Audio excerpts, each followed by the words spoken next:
mortar Nia Jagawa.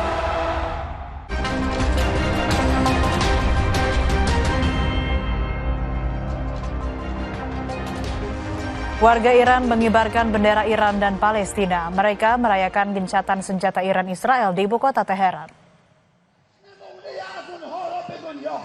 Euforia menyelimuti jalanan Iran saat warga merayakan gencatan senjata yang diumumkan pemerintah.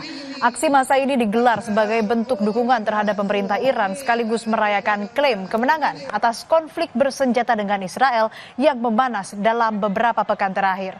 Warga membawa serta poster Komandan Garda Revolusi yang tewas dalam perang.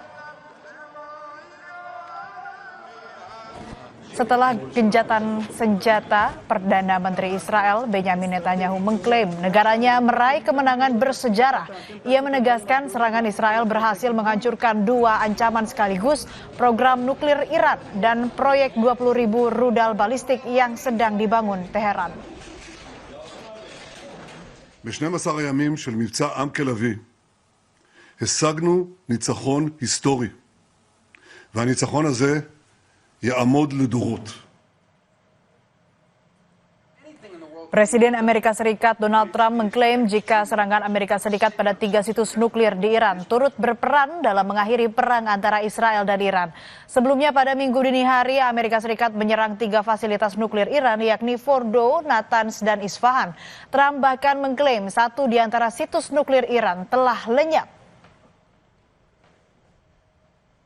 Succeeded with that hit. That hit ended the war.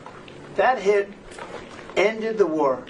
I don't want to use an example of Hiroshima. I don't want to use an example of Nagasaki. But that was essentially the same thing. That ended that war. This ended that with the war. If we didn't take that out, they'd be fighting right now. Sebuah perahu terbalik di Danau Tahoe, California dan menewaskan 6 orang serta 2 orang hilang usai dihantam gelombang tinggi. Selengkapnya usai jeda di Berita Utama.